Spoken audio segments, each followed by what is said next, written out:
What's up, guys? Kexis here, and today, again, I'm back on Rotwood, and I actually want to talk about something in particular. I want to talk about the Troublemaker. So the Troublemaker is the upgraded version of the hammer when you beat Howitzer, I believe. I think that's the... I don't know who that is. Is that the wolf? I think that's the wolf.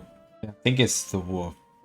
So when you beat the guy with the who's behind the rocks and does all that stuff. And what you have is a parry, pretty good parry too.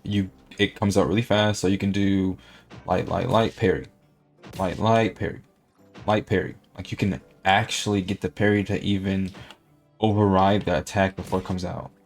Like my problem with this is I did some testing on it, and there's two problems that I have with this. One, it is high risk. If you're the thing, this is how I've learned to play. If you're standing still, that you just increase your chances of getting hit by something. Name of the game is to hit and run or ranged. So if you're playing melee, you're supposed to hit and run. That's like that's just the best way I've learned to play with the hammer, hit and run. It's like simple, just hit and run. Always be trying to move. Don't overcommit to anything. You have to do a few lights here and there, but always be moving, okay? That is how I've learned the hammer just works the best. So the fact that now you have to do this,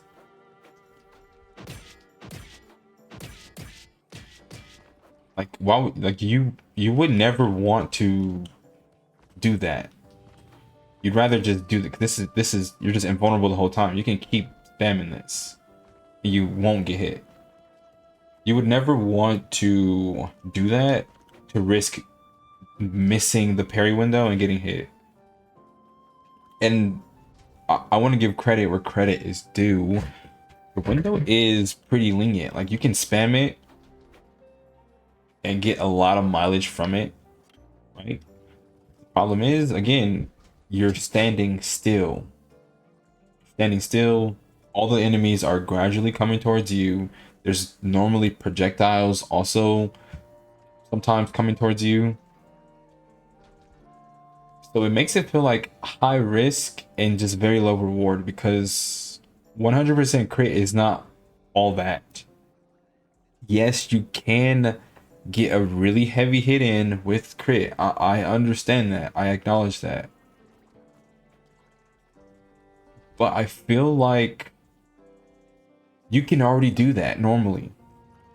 So for this to be an award for beating a boss with a vanilla hammer, it feels kind of underwhelming in a way. It's not bad design. I think parry and reward is cool. I think it's cool, but I just think the reward is pay off enough.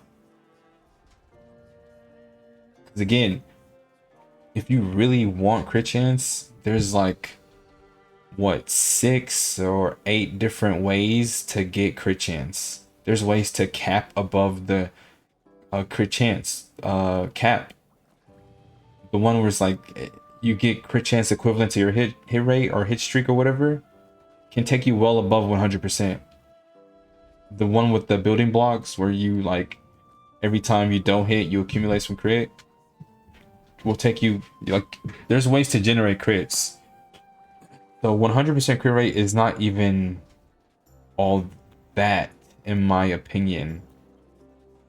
And I guess this comes down to design and what is available.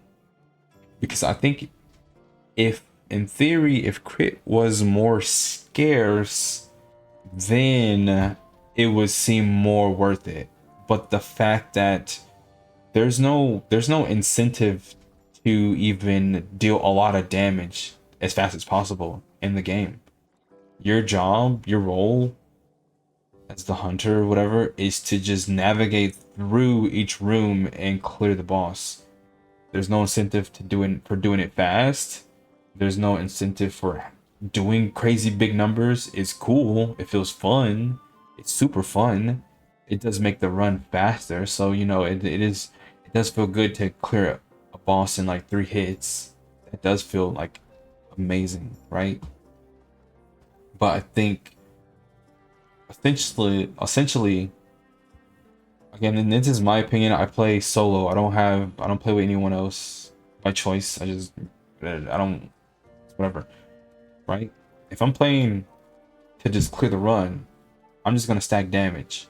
I will eventually get crit if I deem crit as valuable.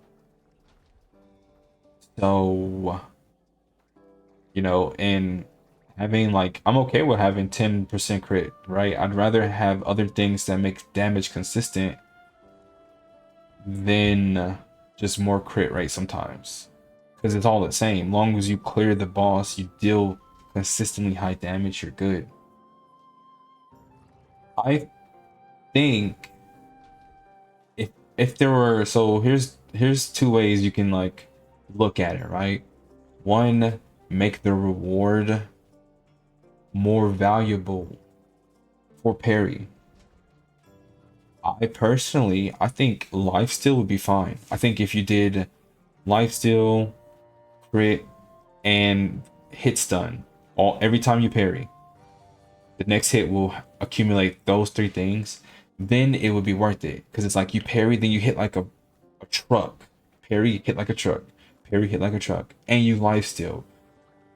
It's self-sustaining, it's cool, it's interesting, it's more interesting than just crit.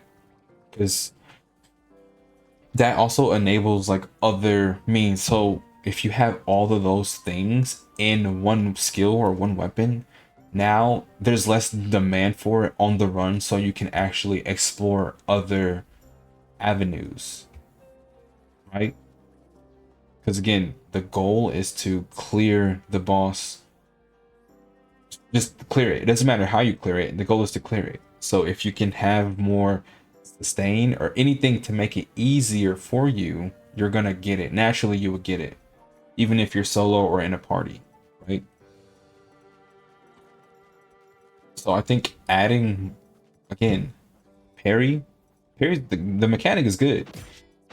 Like the fact that you can do it out of almost any frame. Can you do it out of spin?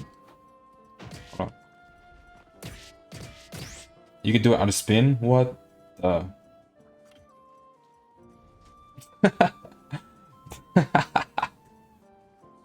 Well, the fact that you can do it out of spin is cool. Like the fact that you can do it out of anything is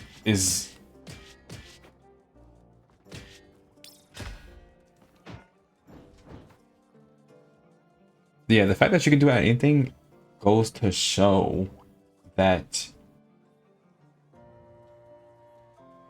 it's good. The function is there, but the risk and reward is just not, that's just the thing that's missing.